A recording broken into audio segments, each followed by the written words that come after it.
Imagine the pressure of playing a game of chess for $200,000. Chess often doesn't see those kinds of numbers, but with the Chess.com Global Championship, they're trying to bring really big paydays to top level chess. In our game today, which is the final match, playing for the 200,000, this is the first game of that match. Wesley So has white against Nihal Sarin. And Wesley So sometimes has a reputation for being sort of a safe player, but make no mistake, he can sacrifice pieces and go right after that king with the best of them. And this game is a good example of that. 15 minutes for each side. This is rapid with a 2-second increment. Let's jump right in. Wesley So has white. Nihal Sarin has black. E4, E5, knight F3, and knight F6. Sarin plays the Petrov defense, which is usually a tool designed to sort of keep white from getting too active, but it doesn't really work here. Knight takes e5, d6, knight f3, knight e4, d4, d5. This is sort of a standard starting position of a Petrov's. And if you see, basically what they have is an exchange French defense, but with this black knight on e4. Bishop to d3, what white wants to do is put as much pressure on this knight as possible to force it to move or exchange itself off. Bishop to f5, castles, bishop e7, rook e1, putting pressure on the knight. Castles and knight b to d2. Now there are 3 pieces attacking the knight, so the knight retreats to d6. Black would be fine exchanging off these bishops. The light bishop is the bad bishop for black. His central pawns are on dark squares, so he doesn't mind that trade. The knight goes to f1. White can't really avoid the trade effectively. But from f1, the knight can defend h2. It can also pop into g3 or e3 and find activity there. c6.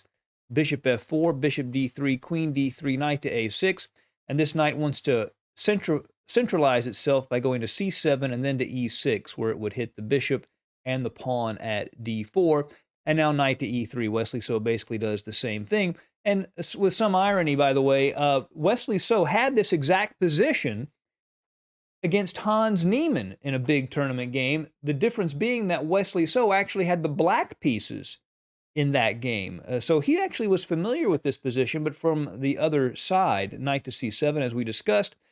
And b3 was the move that Hans Niemann played against Wesley So, and he must have thought it was very effective because he played b3 here. Computers prefer rook to e2, immediately trying to double up on the one open file on the board. But Wesley So liked what Hans Niemann did the same thing with b3. Knight to e6, hitting the bishop, and now the bishop goes to e5. He wants to lure this pawn forward and weaken the e6 square. The move Wesley So played when he arrived in this position against Hans Niemann was knight to e4, and Wesley So did win that game with black. But here, Nihal Sarin does play f6, and again, that weakens that e6 square. The bishop goes to g3, and already there are threats developing because of the weakness of that square. White is threatening knight takes pawn at d5, which would unleash the rook on the e6 knight. So the knight moves to c7 and now c4. Queen to d7 to allow the rooks to shift over to contest the e file. Rook to e2, doubling. Rook f to e8, rook a to e1, and bishop to f8. So black would be fine just trading rooks here.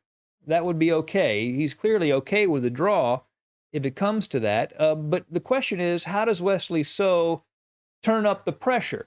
How does he get his attack rolling and not just exchange all the pieces off? Well, he begins with this modern idea, h4.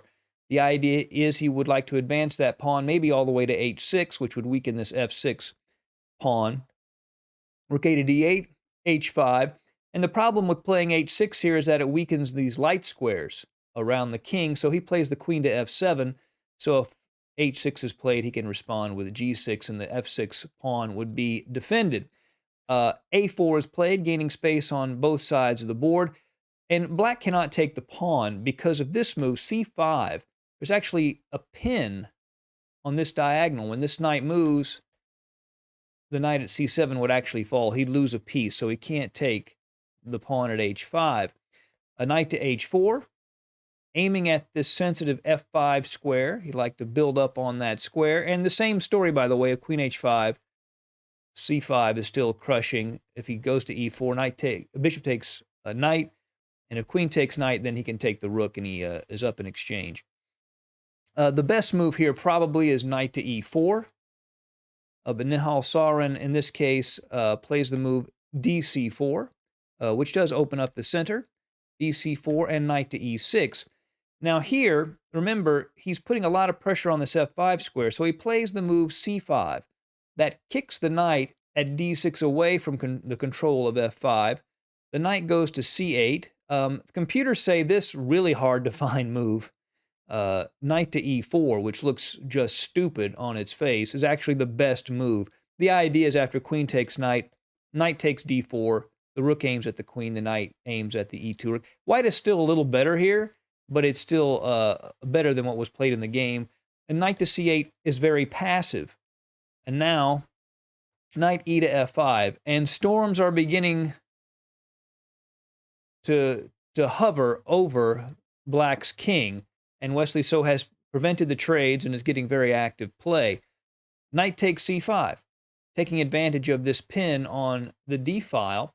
The problem is he now pushes the queen to an even more aggressive post. Queen to f3, rook takes c2, now queen e2, and by taking with the queen, white has ironclad control over the e file. Black cannot contest it by playing rook to e8 himself, and now knight takes a4. So Wesley So has sacrificed 2 pawns for the attack. That means his attack better work. If his attack doesn't work, he's just going to lose the endgame. So he has to really bring it here, and you will not be disappointed. Queen to g4 is his first move, this final element of the attack.